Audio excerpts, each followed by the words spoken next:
Selamat pagi Pak Marianus, salam sehat selalu. Selamat pagi dan salam sehat juga. Baik, terima kasih Bapak, semangat selalu bersama RRIND ya. Sama-sama.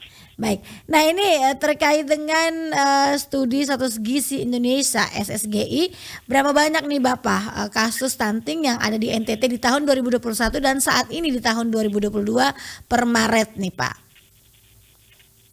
Baik, terima kasih atas kesempatan yang diberikan kepada kami. Terima kasih untuk RRI ini. Jadi begini, kita bicara tentang kasus stunting, memang ada dua data yang dipakai sekarang. Satu data SSGI, itu sifatnya nasional, dan itu dilakukan survei oleh Kementerian Kesehatan. Terus kemudian kita juga punya data EPPGBM, itu data pengukuran yang dilakukan oleh kabupaten kota, itu kita sebut dengan surveillance. Satunya survei, satunya surveillance. Nah, terkait dengan dua data ini ada perbedaan. Perbedaannya yang pertama, kalau data SSGI, sebagaimana tadi disampaikan oleh RDND, bahwa NTT itu memiliki prevalensi stunting tertinggi, yaitu kita berada pada 37,8%. Nah, itu sebetulnya mengalami penurunan jika dibandingkan dengan data SSGI pada tahun 2019. Itu kita masih berada pada 43,8%. Nah, kabupaten tertinggi di hasil SSG ini memang TTS. TTS 48,3%, terus kemudian diikuti TTU itu 46,7%, lalu Alor 44,8%, dan Kabupaten Sumba Barat Daya 44,44%, persis 44,0%. Dan Kabupaten Manggarai Timur itu 42,9%. Nah, ini yang dikategorikan sebagai 5 kabupaten tertinggi di Indonesia. Oke. Menurut hasil SSGI, menurut hasil EPPGBM, sebetulnya hasil pengukuran pada Agustus 2021 untuk 2022 Februari saya belum dapat data, itu kita berada pada posisi 20,97%. 20,97% ini dengan prevalensi tertinggi pertama di Kabupaten Sumba Barat Daya. Sumba Barat Daya itu 32,6%. Terus kemudian TTS itu dia pada 32,1%. Kemudian yang ketiga Kota Kupang 26,1%. Yang keempat TTU itu 25,3%, dan yang kelima itu Sumba Barat dengan 24,4%. Nah, sekarang dua data ini menempatkan posisi seperti itu. Bagi saya sebetulnya tidak ada masalah, karena dua data ini sama-sama kita gunakan, tentu punya kelebihan dan kekurangan. Yang satu SSGI dia menggunakan metode ilmiah sebagai survei. Tapi kelemahannya dia tidak punya data by name by address, tidak punya data, dia hanya menyampaikan angka, sehingga untuk melakukan intervensi tentu kita tidak bisa tahu sasarannya siapa orangnya. Terus kemudian untuk ke EPPGBM tentu kelebihannya itu dia punya data by name by address, jadi kita menggunakan itu sebagai dasar untuk kita melakukan intervensi, karena kita tahu stunting itu siapa orangnya, di keluarga mana, alamatnya di mana. Jadi itu data. Tentu kedua hal ini sama-sama punya kelebihan dan punya kelemahan. Jadi untuk itu berdasarkan hasil SSGI sebagaimana yang disampaikan oleh Kepala BKKBN dan secara nasional, biasanya mereka menggunakan data nasional SSGI. Bagi kita tidak masalah. Ini juga kita sudah sampaikan kepada Pak Gubernur juga sebetulnya memberikan respon begini. Pak Gubernur mengatakan bahwa kalau soal stunting itu dia tinggi, bagi beliau tidak ada masalah. Tetapi ketika mau melakukan survei diharapkan supaya dari pusat itu memberikan gambaran kepada pemerintah daerah. Kira-kira indikator apa saja yang mau dilakukan survei, metodenya seperti apa, sehingga diketahui oleh pemerintah daerah, sehingga pemerintah daerah juga bisa paham, dan kemudian kalau toh memang ada data by name by address itu bisa dilakukan upaya untuk intervensi. Jadi Itu yang disampaikan oleh Kepala BKKBN pada hari Jumat lalu dan dilansir oleh berbagai media, dan akhirnya ya tentu ada respon dari berbagai pihak termasuk dari RRI, dan hari ini saya memberikan gambaran bahwa dua data ini penting, tetapi di NTT kita menggunakan data EPPGBM untuk melakukan intervensi. Nanti selain itu tentu kita berusaha untuk mencari mendata lagi kira-kira apakah masih ada. Karena di EPPGBM kita juga melihat pertama itu kira-kira sasaran balita itu ada berapa. Misalnya ada 5.000 katakanlah. Nah 5.000 itu mereka datang semua diarahkan untuk melakukan penimbangan dan pengukuran atau tidak. Kalau misalnya dia kurang, misalnya hanya 3.000 yang datang timbang ukur, berarti masih ada 2.000-nya itu kita harus cari supaya sasaran itu harus diukur, ditimbang semua, dan itu baru kita bisa mendapatkan data secara real.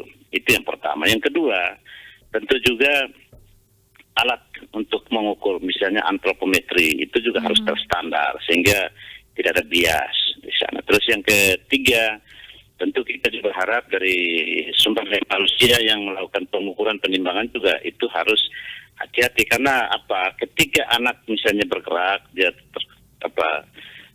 gerak sedikit, dia terkeluk sedikit, itu bisa saja mempengaruhi tinggi badan dan seterusnya. Jadi kita ke depan tentu kita berusaha untuk terus meningkatkan kualitas EPPGBM supaya data yang real by name by address itu yang kita akan pakai untuk intervensi. Demikian. Data yang tepat ini juga bisa membantu untuk penanganan stunting ini sendiri nih Pak Marianus ya.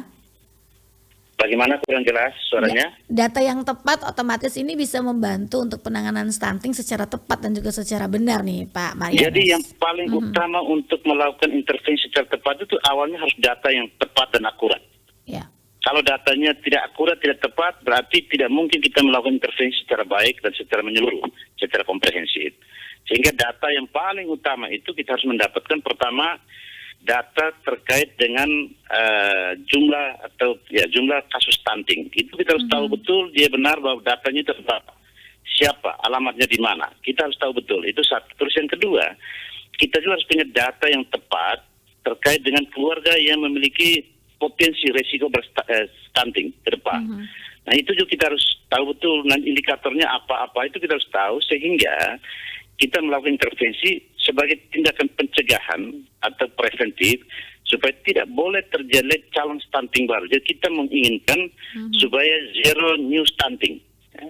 Harus stunting baru, calon stunting baru itu harus nol.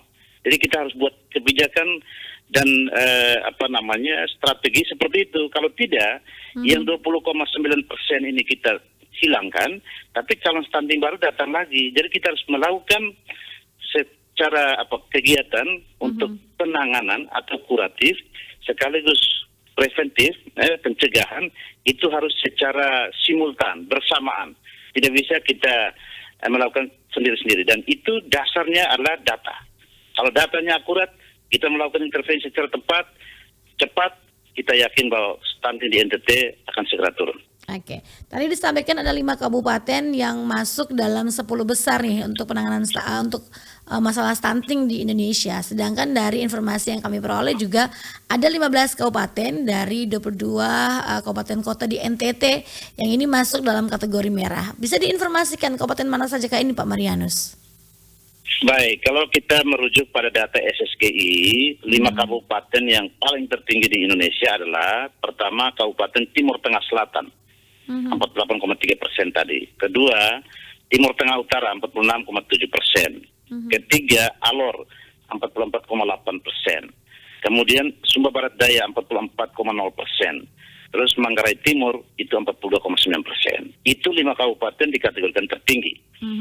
Terus ikutannya 15 kabupaten selain 5 yang tadi saya sebutkan, itu ada Kabupaten Kupang 40,4%. Terus Kabupaten Rotendao itu 40,1%. Kabupaten Belu 39,9%. Kabupaten Manggarai Barat 38,5%.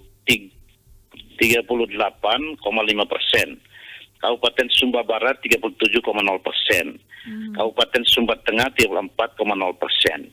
Kabupaten Saburai Jua 33,9%, Kabupaten Manggarai 33,1%, Kabupaten Lembata 31,7%, Kabupaten Malaka 31,4%. Nah, 15 ini karena dia di atas prevalensinya 3 ke atas, ya, 3% ke atas, maka 15 kabupaten ini dikategorikan sebagai merah. Itu berdasarkan hasil SSGI. Terus kemudian ada 7 kabupaten yang hijau, ya, hijau. Kabupaten Ngada, Kabupaten Sumba Timur, Kabupaten Nagekeo, saya ulang, Ngada itu 29%, terus kemudian Sumba Timur 28,8%, Kabupaten Nagekeo 28,1%, Kabupaten Ende 27,2%. Dia kabupaten yang mau menuju ke hijau, ke biru, artinya di bawah, ke hijau di bawah 20, tadi itu kuning ya. Terus kemudian menuju ke hijau itu ada 3 kabupaten, Sika 26,6%, terus Kota Kupang 26,1%, Kabupaten Flores Timur itu 23,4%. Dia baru akan jadi biru kalau dia di bawah 10%. Nah itu memang ketentuan. Tapi ini berdasarkan data SSGI ya, SSGI. Sekali lagi, saya tidak ingin membedakan antara data mana yang benar, tapi bahwa ini hasil ini tetap kita mengetahui ya, sebagai bahan pertimbangan, bahan pembanding, terus kemudian kita upayakan kita antisipasi sebagai bahan untuk kita antisipasi supaya tidak boleh ada kasus stunting yang terselubung yang kita tidak tahu. Saya pikir semua ini kita tetap antisipasi, itu sifatnya begitu. Tetapi kalau menurut EPPGBM itu rata-rata semua kabupaten itu di bawah itu, semua kabupaten di bawah itu. Misalnya contoh saja, tadi saya katakan yang pertama tertinggi itu TTS. Itu dan prevalensinya itu 44%. Tapi kalau menurut data EPPGBM per Agustus 2021 sebetulnya dia hanya 32,1%. Terus kemudian kedua TTU itu tadi kan di bawah TTS. Masih 40 lebih persen juga. Tetapi kalau menurut hasil EPPGBM dia 25,3%. Terus kemudian menurut Alor misalnya dia di EPPGBM tadi di SSGI tadi itu dia juga masih tinggi, tetapi di EPPGBM itu 18,9%. Nah, tetapi sekali lagi pertanyaan kita adalah sasarannya berapa dan sasaran itu apakah ditimbang semua, diukur semua. Kalau misalnya ada yang masih tertinggal, maka kita harus berusaha untuk supaya semua ditimbang. Karena misalnya ada sisa, misalnya tadi saya kata contoh, ada 5.000 sasaran, yang datang ditimbang hanya 3.000. Nah di 2.000 itu masih tersimpan kemungkinan bahwa masih ada yang stunting. Nah itu yang harus kita berusaha untuk apakah melakukan kunjungan rumah atau apapun caranya supaya mereka juga harus ditimbang dan diukur sehingga kita bisa dapatkan gambaran data secara keseluruhan karena ini kita mau data by name by address. Baik. Jadi seperti itu. Jadi kita tidak polemikan soal perbedaan data. Tetapi ke depan kita lebih utamakan tuh bagaimana strategi kita untuk melakukan percepatan penurunan stunting, baik itu penanganan atau kuratif terhadap 20,9% yang sudah ada, maupun kita melakukan upaya pencegahan promotif, preventif terhadap keluarga-keluarga yang potensi berisiko stunting, supaya tidak boleh muncul lagi calon stunting baru. Sekali lagi kita berharap tidak boleh atau stunting baru kita jaga supaya tidak boleh lagi ada calon stunting baru. Jadi harus zero new stunting. Baik. Harus zero new stunting. Jadi memang ini penentuan kategori-kategori angka stunting ini berdasarkan prevalensi persenan dari masing-masing kasus ya Bapak ya. Untuk kategori merah di atas 30%, kemudian saya ingin kuning. menegaskan begini Ibu. Jadi SSGI itu hasil survei dari Kementerian Kesehatan. Itu berlaku untuk seluruh Indonesia. Hasilnya baru di launching pada bulan Desember tahun 2021 kemarin. Jadi data ini data tahun 2021.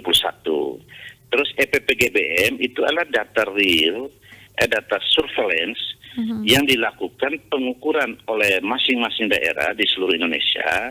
Itu kita di NTT misalnya pada bulan Februari dan bulan Agustus. Setahun itu 2 kali. Nah, setahun 2 kali diharapkan seluruh anak balita sasaran harus ditimbang dan diukur, harus datang ke posyandu, diberikan waktu. Terus kemudian kalau misalnya ada yang tidak datang, itu biasanya ada kunjungan rumah. Nah, kita harapkan misi sasaran itu kalau bisa harus diukur atau dilakukan pengukuran penerimaan itu 100%, itu valid. Terus yang kedua, sekali lagi alat juga harus terstandar. Tidak boleh kita pakai alat yang berbeda-beda, nanti pasti memberikan hasil yang berbeda-beda. Tentu ke depan terkait dengan alat ini kita mengusulkan kepada pemerintah pusat melalui Kementerian Kesehatan supaya kalau bisa melakukan pengadaan alat antropometri yang terstandar untuk semua fasilitas kesehatan yang melakukan pengukuran. Terus kalau misalnya alatnya sudah bagus, tapi tenaga pengukur atau penimbang sumber daya manusianya harus dilatih supaya antara yang petugas yang satu dengan petugas lainnya itu harus memiliki pengetahuan yang sama sehingga mereka juga melakukan penimbangan dan pengukuran itu dengan metode yang sama sehingga menghasilkan data yang sama. Kita harapkan mungkin bias ada, tapi kita berusaha untuk perkecil. Jadi intinya bahwa ke depan kita harus mengusulkan kepada pemerintah pusat untuk membantu sehingga kita meningkatkan kualitas untuk kegiatan PPPGBM ini. Oke. Nah, langkah strategis apa nih Bapak yang dilakukan oleh Pemprov NTT selain tadi ada kunjungan rumah dan sebagainya untuk penurunan angka stunting ini sendiri? Jadi begini, kita harus memberikan apresiasi kepada pemerintah Provinsi Nusa Tenggara Timur, Bapak Gubernur bersama jajaran, terus kemudian kepada seluruh pemerintah daerah kabupaten kota, bupati, wali kota bersama jajaran, bahwa kerja keras oleh pemerintah daerah itu sangat luar biasa.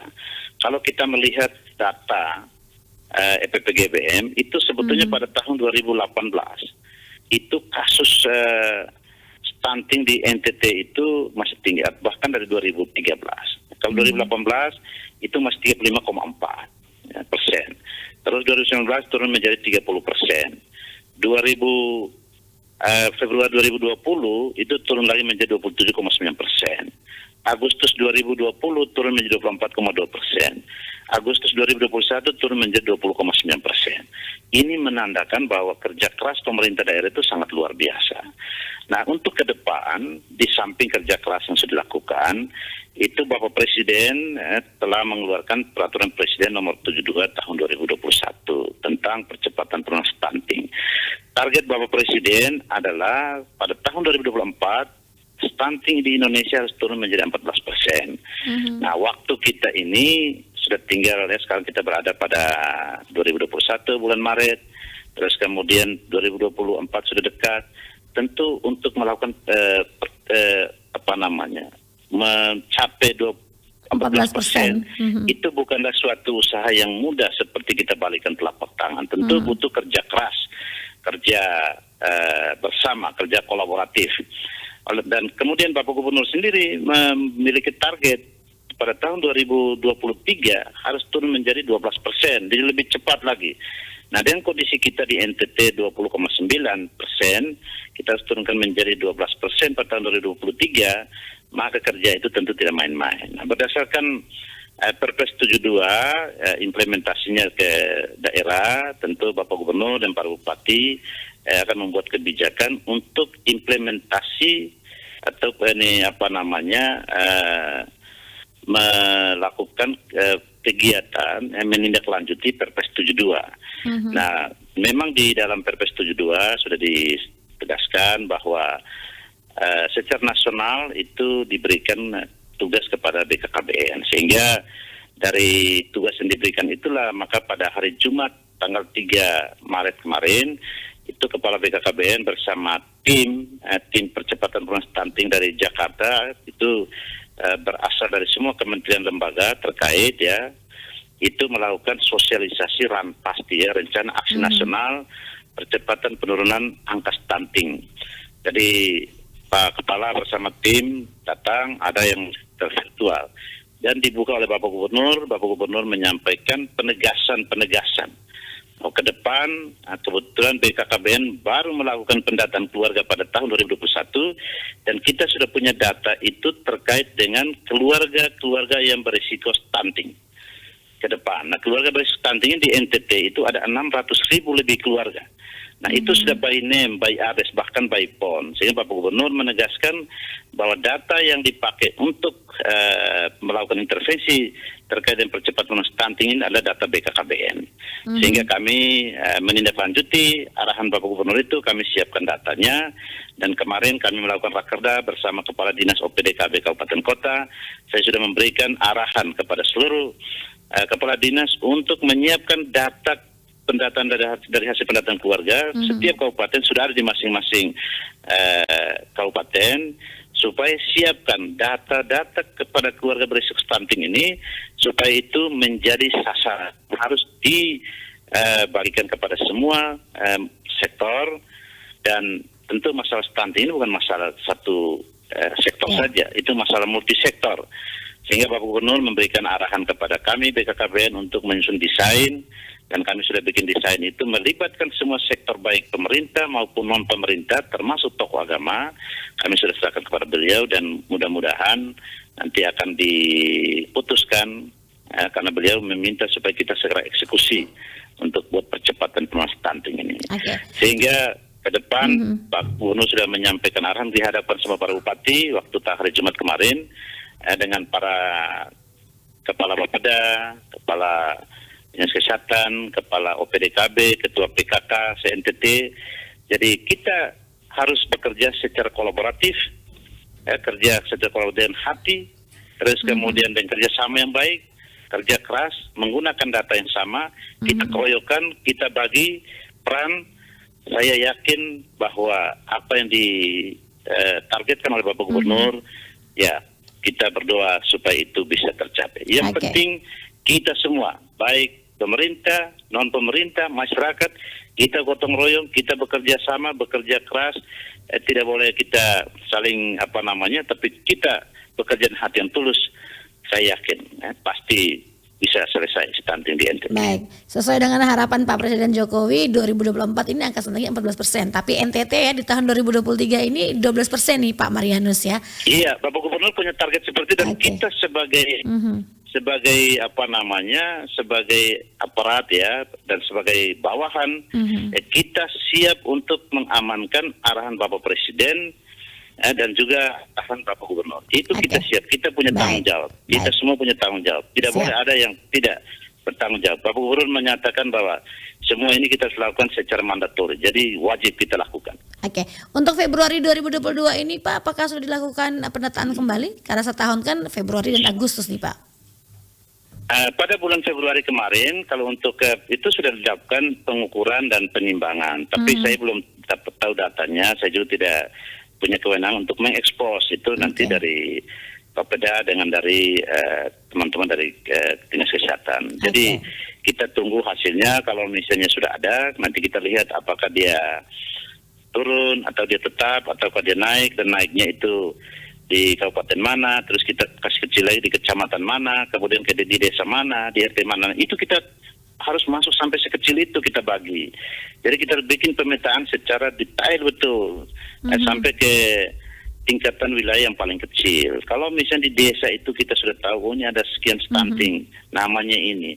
Itu kita bergerak sama-sama mudah, mulai dari desa, masyarakatnya gotong royong. Terus kita lihat penyebabnya apa, apakah sensitif ataukah spesifik.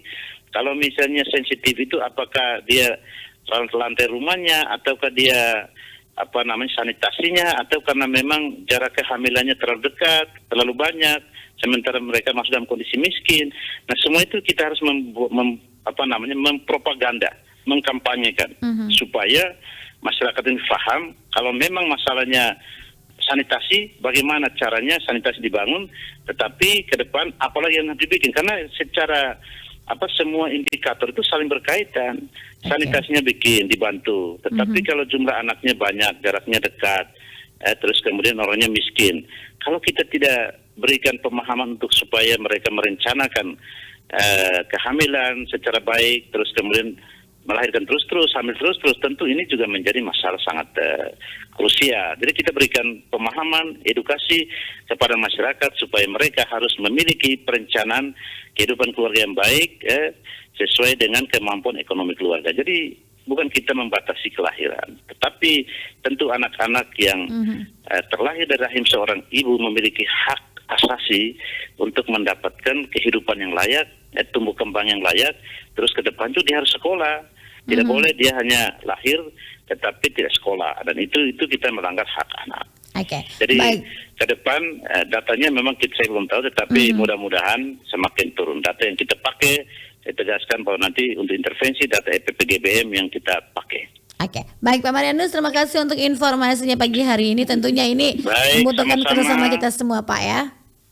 Baik, saya minta juga RRI ND harus bantu untuk Siap. menyebarluaskan informasi. Baik, baik, itu sudah pasti Memberikan Bapak edukasi Marianus kepada ya. masyarakat. Terima Oke. kasih. Ya, terima kasih Selamat Pak pagi. Marianus. Selamat pagi, selamat berhari Baik, Minggu. pagi.